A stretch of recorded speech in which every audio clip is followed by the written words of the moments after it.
So, for context, when I was younger, I had been diagnosed with epilepsy pretty young. It was quite unfortunate because my parents were not really well equipped to deal with that sort of thing emotionally or mentally.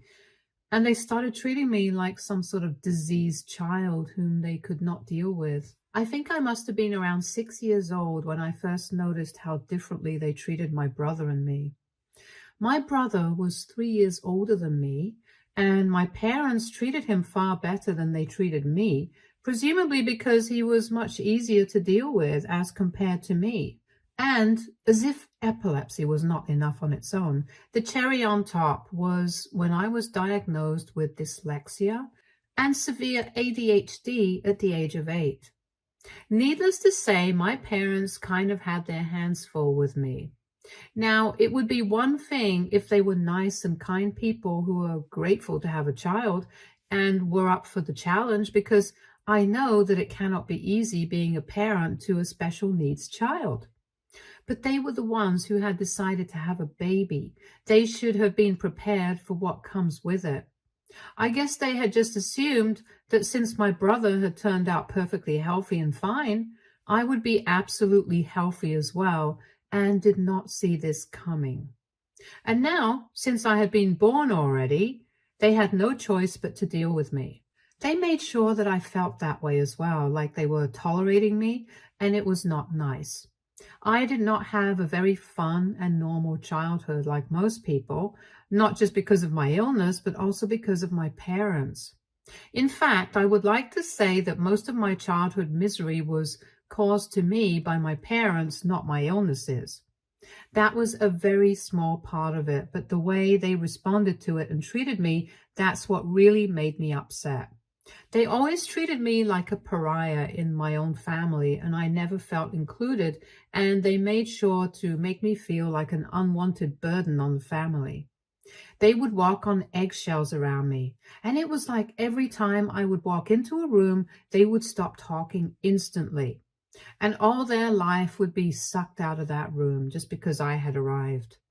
And this is how they would treat me when I was literally under 10 years of age. So it only got worse with time, and my mental health was pretty fragile. I just could not take it.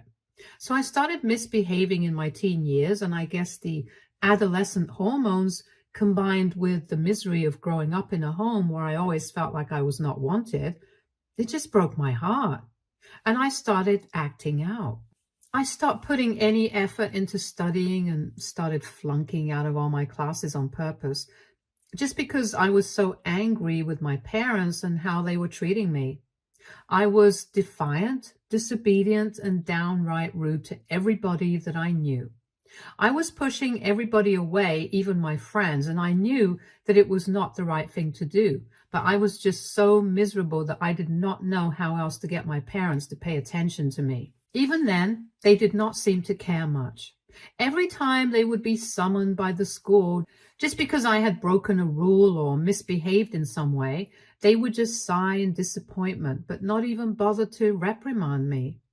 It was incredibly frustrating, and I hated being with them. I would even throw temper tantrums in the house and try to get their attention that way. But then they would just ignore me altogether and talk among themselves, not even bothering to lower their voices so that I wouldn't be able to hear them. They would say things like I was having a fit again, and would keep rolling their eyes at me and telling me to be normal. That was the most that I could get out of them, and it was just really heartbreaking for me. But then, when I was 14, I broke a major rule in school, and I decided to go crazy and brought a pack of cigarettes to school and started smoking one right in the middle of class. And then when my teacher demanded that I stop and told me to get out of class, I flipped him off. That was pretty much the last straw for me, because I had already been quite a troublemaker at school before that. But I had always been off the hook because my parents would tell everyone that I was not a normal kid and that I was not exactly right in the head. So they had to excuse my behavior. But after that, there was no going back. I got expelled, and that was the one time that my parents were actually furious with me. They really tore into me that day and said a lot of things that I don't think I will ever be able to forget or forgive. It wasn't things that I did not know already, but it just hurt to hear them actually say it out loud. They told me that they regretted ever having me, and had they known that I would turn out to be such a psychotic little kid, they never would have gone on with the pregnancy and would have terminated it as soon as they found out. They called me a burden on the family and said that they were better off when they had just one son. So now they were going to make sure that I left the family and never came back again. I was grounded for 1 week, and for that 1 week, they literally locked me in my room. They did not allow me to come out for anything, apart from bathroom breaks, and even my meals were sent up to me in my room. I was not allowed to go anywhere or speak to anybody, and I was absolutely miserable. I kind of felt like a prisoner in solitary confinement, except that this was much worse because it was my own parents that were doing it to me. And I don't think I had committed a crime as such. I had just been acting out, and I think that was kind of on them because they had never given the kind of attention that I wanted, or rather needed, because I was a child and they should have been good parents to me. They were the ones who screwed up, and I'm ready to admit that I was not the easiest to deal with all my illnesses, but they should have considered that. They should have thought things through before they decided to have a baby. Anyway, after 1 week of being treated like that, I finally found out what they had meant when they said that I would never be allowed back into the family again. Out of the blue one day, my parents told me to get into the car with all my stuff. My brother and my mom packed my things for me while I waited in the car, and about an hour later, I was all packed and we were driving. It was a familiar route, and in a few minutes, I realized that we were heading to my grandmother's place, my dad's mom. So in my head, I thought that maybe they were going to let me live there for a couple of weeks to get my head on straight, because I knew that my grandma was a strict disciplinarian, but I also knew that she had a soft spot for me and treated me much better than my parents. I did not think it was going to be a punishment for me as such, but once I got there, I realized that this was not going to be a temporary arrangement. They were, in fact, dumping me at my grandmother's house so that she could raise me, because they were giving up on me and they did not want me around anymore. That's what they had taken that 1 week for, to convince my grandmother to raise me. When we reached my grandmother's house, my parents brought out all my things and left them at the door and told me to carry them all in. They told me that this was going to be my new home now, and said that they did not want any contact with me ever again, especially not after what I had done. According to them, I had been trying my best to ruin their reputation, but now I had crossed the line and I could not take it back. While we were at the door, I tried to beg them not to do this because in spite of everything, I still wanted to have a relationship with my parents. I don't know why. I was 14 and I was desperate to have some sense of belongingness in my family. So it was quite difficult for me to leave with the fact that they were dumping me at my grandma's place.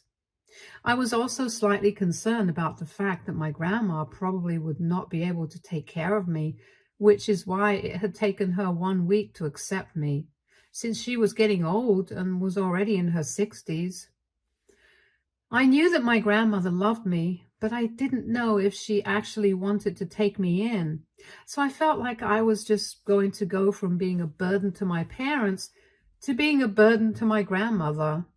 I did not want to disappoint her because even in the past, whenever I would visit her and she would learn about the things that I had been pulling off at home and at school, she would be quite disappointed. But then she would always encourage me and tell me that she knew I was made of stronger stuff, tried to convince me that my parents would come around if I behaved better and had faith in me. That was another reason why I did not want to move in with my grandmother, because I felt like she would start resenting me as well, just like my parents had. And I could not afford to lose her too. It was kind of complicated. So I tried to beg them to let me stay with them, but they told me that they had made up their minds. Right in front of me, they told my grandmother that they were done with me and did not even want to hear about me. And then They said that they did not want a freak like me living with them anymore and wanted to focus on my very normal brother, which is what really got to me, because that's the kind of language that bullies at school used for me to make fun of me. And it really hurt me to hear my parents using the same kind of words for me. Because it was one thing for the mean kids at school to say it to me, it did not affect me as much because I was used to it. But when I heard my parents call me a freak, I realized that they were the biggest bullies of my life. And actually, they were doing me a huge favor by letting me live with my grandma, because they never loved me no matter what I did. And I bet that even if I had behaved better, they probably wouldn't have cared, because to them, my brother was the only child they had. So after that point, I stopped begging and I accepted the fact that I was now going to live with my grandma. And I decided in my head that I was going to be better, because I deserved better, and so did my grandma. And I was not going to throw away my life just because my parents did not love me. Once my parents had left, my grandmother and I sat down and had a conversation that was very much needed. She told me very transparently that even though she loved me, she had not exactly been ready to take me in, and she had a number of concerns about me because she had heard about the way that I had been behaving from my father, and had said that at her age, it was not going to be possible for her to handle a troubled kid like me. She said that she understood that I needed help, but she was not sure if she would be able to provide the right kind of space for me to grow up in. And that's why she had been holding out about whether she should take me in or not. That was why it had taken her 1 week to come to that decision. But after my father told her that he had grounded me and had just kept me locked in my room for the 1 week that she had been thinking about what to do, she decided that her son was not the right kind of parent to raise me, and apologized to me for not intervening before, since she also had herself to worry about. She was a widow and did not have much of her own, so she was not sure if taking me in and adopting me would be the right thing to do. But now that she had learned how badly I was being treated, she could understand why I was acting out the way that I was, and told me that she wanted a fresh start with me and wanted to do right by me, unlike my parents. She said that I should look at this as an opportunity, and that's what I did. I apologized to her for everything that I had done in the past, and I told her that I forgive her for not intervening before and not adopting me earlier, in spite of knowing how badly I was being treated by my parents. So we decided to put everything in the past and work together so that I could have a better future. And I always am, always will be, thankful to my grandmother for everything that she has done for me. Because I truly do not think that I would have become the person that I am today if she had not been a part of my life and had not decided to take me in. I pretty much turned my life around after that day with the help of my grandmother, and that's why I am where I am today. After I moved in with my grandma, I made a conscious effort to be better at everything that I did. And even she tried to do right by me, help me, provide me with the kind of space that I needed to excel in what I did. She got the right tutors for me to help me with my academics, and even enrolled me in private school and made sure that everybody knew that I had needs to be catered to, so they would not treat me like every other student. But unlike my parents, she did not use it as an excuse, but used it as a reason to provide me with the help that I obviously needed. And it did help me, which is probably why I was able to graduate with a good score and go to college. Like any other kid, I was able to do everything that I wanted to, and for that, I only have my grandmother to thank. My parents continued to visit my grandmother occasionally, but they would never see me, and I could stay out of their way. Every time that my parents would visit, I would leave the house and only come back after I knew for a fact that they had left. They did not seem to care about this, and neither did I. That went on for a couple of years, but then my grandmother had a big fight with them about this and told them that they were horrible parents for not even attempting to talk to me, especially when I was doing better and they had a reason to talk to me and apologize for what they had done. They refused to even acknowledge that they had made a mistake while raising me and pretended like they were perfect parents. I was just a bad kid. They had called me a rotten apple and a freak, yet again, and my grandma lost it. So she told them never to come back, and they stuck to it. They were so egoistic that they just couldn't accept the fact that they were not good parents to me, and that's why I had turned out the way that I did when I was 14. But because of my grandma's guidance, I had improved. And yet they did not seem to be able to comprehend that. So after that, there was no talking to them anymore. For almost 10 years, my grandma and I did not talk to them and pretended like these people never existed for us. I achieved so much and hit so many milestones, but I never spoke to my parents, and neither did they ever reach out to me, even though I had social media and I had never blocked them. They could have reached out to me. They just chose not to. And only now have they reached out to me. And that's because my grandma passed away a couple of months ago. It was very upsetting for me, since she was the only person that I had who genuinely had my back no matter what. Even though we had not been living together for the past couple of years, since I moved out for college and then graduated, and I got a place of my own, she was still my rock and my support system. So life has been very different without her. And I was still trying to cope with her loss when I heard from my parents. Not even 6 months have passed since she passed away, but they are already at my door demanding that I share my inheritance with them, because apparently my very normal and healthy brother is not doing better than I am, as they had expected. And now they need my help to clean up the mess that he had made. They visited me a few days ago and my brother was not with them, which was surprising because before that, every time they would visit, my brother would always come along. I decided to interact with them and talk to them because I had actually thought that they were here to apologize. But after a bit of small talk and condolences, they came straight to the point.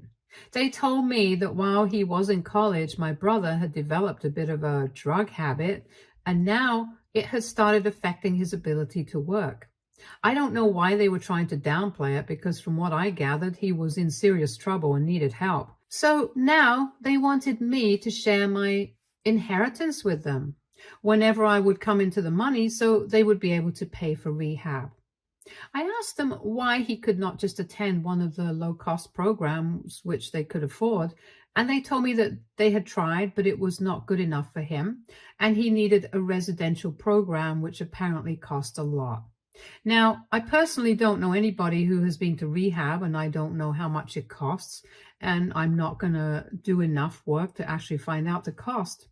All I know is that I have my own money now since I have a good job. I'm comfortable, and I know that my grandmother was also pretty well off since my grandfather had left her a lot of money and she had invested it pretty carefully, which is really good for me, but bad for my parents, because in spite of knowing that, they were too proud to keep in touch with her or even apologize to her towards the very end, knowing that they would probably need the money. Anyway, I did not care about any of that. I just told my parents that I was ready to help them out with whatever amount they needed. But there was just one condition that I had, and that was that they would have to publicly acknowledge everything that they had done in the past, the terrible way that they had treated me, the things that they had said to me, and also the way that they had treated my grandmother. And then I wanted them to also acknowledge that now they needed my help and why they needed the money from me, so that everybody would be able to know what was going on with us. Because for years, we had kept things private because my grandma did not want any drama. But now that they had come to me and had the audacity to ask me for help, to share my grandmother's money with them, in spite of the way that they had been treating us for the past 10 years, I thought that this was necessary. I did not feel bad in the slightest while asking this of them, since I wanted them to publicly say everything that they had done wrong. And when I said this to them, their faces literally fell. They tried to negotiate with me and told me that I was being unreasonable and kind of selfish, but I told them that this was my condition and they could take it or leave it. I had no issues with providing them with the money that they needed. I had nothing against my brother anymore, and neither did I have anything against them. But they definitely would have to acknowledge what they did in order for me to completely move on from what had happened. because they had treated me badly and there was no way around it. And they had also not been nice to my grandmother, and this was the money that we were talking about. So if they wanted her money, they had to acknowledge what they had done. It was as simple as that. I don't know why they are being so weird about it. But when I told them this, they started calling me heartless, emotionless, and said that they had never expected something like this from me. I told them they shouldn't have expected anything from me at all, given the fact that we hadn't even been speaking for the past 10 years. And now, if they wanted my help, they would have to acknowledge and accept their mistakes and apologize for them. That is it. I do not want to hear anything more about it. They left after that, after a lot of crying and accusations, but I did not budge.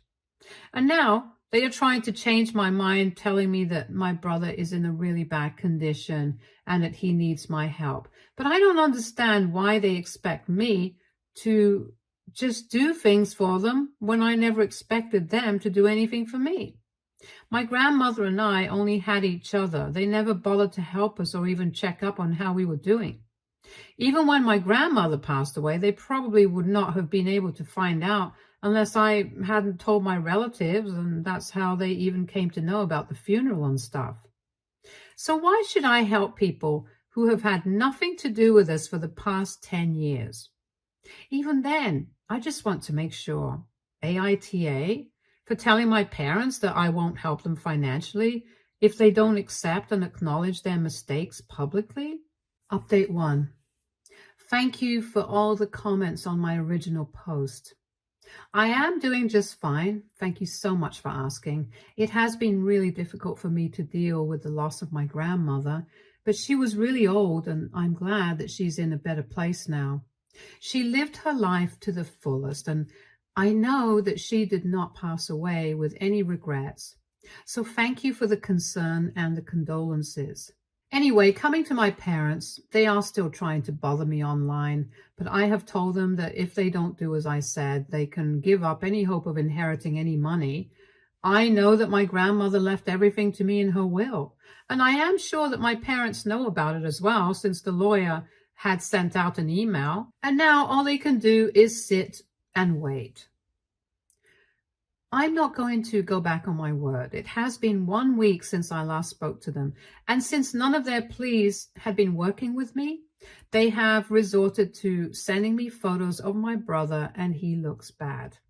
He is in a pathetic condition, and they keep sending me pictures of him, telling me that this is the guy who needs my help, and that I should really step up and do something for him. To that, I only have one thing to say. Where were they when I needed that kind of help?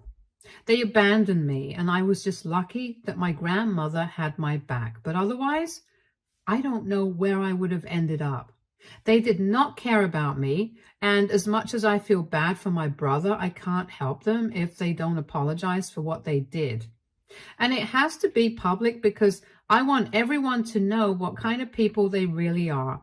If they can keep their egos aside just for this one thing, I guess I'll help them out. Because honestly, for me, it's about shattering their pride. It was their pride that made them do everything, and now, if they really want to help the child that they claim to love, they have to keep it aside. So now I just want to see what comes first for them, my brother or their pride. Update 2. 10 days have passed since I last spoke to my parents, and after a while, I had just stopped responding to their messages. So now they showed up at my place again. A couple of hours ago, they visited me again, but this time they brought my brother along with them, and it was bad. At the door itself, I told them that they could not do this, and if anything, their behavior was only damaging their chances of getting anything out of me.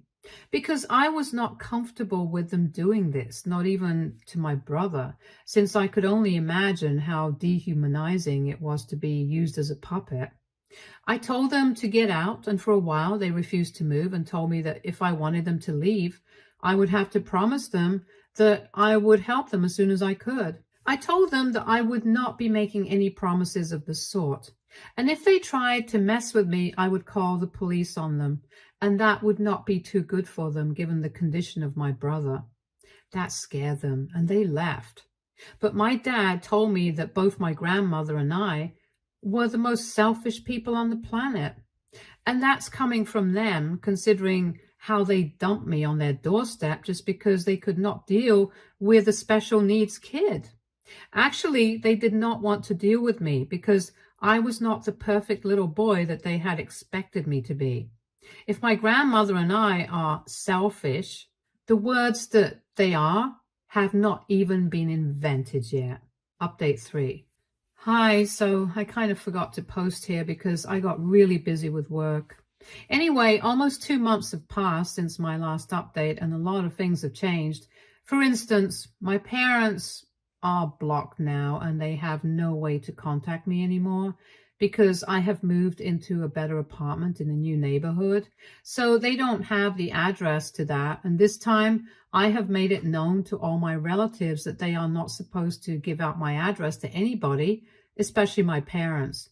Because the last time somebody had decided that my parents deserved to know where I lived since their son was suffering and had given them my address, which is how they had to come to contact me. But this time I made sure that that was not going to happen. Anyway, after the last time that we spoke when my dad called me selfish, I decided to block them after that. Because honestly, I did not want this drama anymore. They had shown me that for them, their pride was always going to come first. It came above every single thing in their life, even the son that they claimed to actually love. I can accept that they never loved me and never wanted me because of my dyslexia and ADHD and the plethora of problems that I had. But my brother was somebody who they had always claimed they loved and was perfect to them. So how they could not make one little sacrifice for him was beyond me. All they had to do was acknowledge that they had made a mistake. It would have been pretty easy to do as well, because even though we had tried our best to keep things private, most of our family was already aware of the bad blood between us. So it was not like they were going to acknowledge something that nobody had known. Even then, they did not want to apologize for the mistakes because in their heads, they had never done anything wrong and they were perfect. Well, they can keep their beliefs to themselves, and I'm going to keep my inheritance for myself. Fair enough. Stay tuned for more stories from Argo Relationships.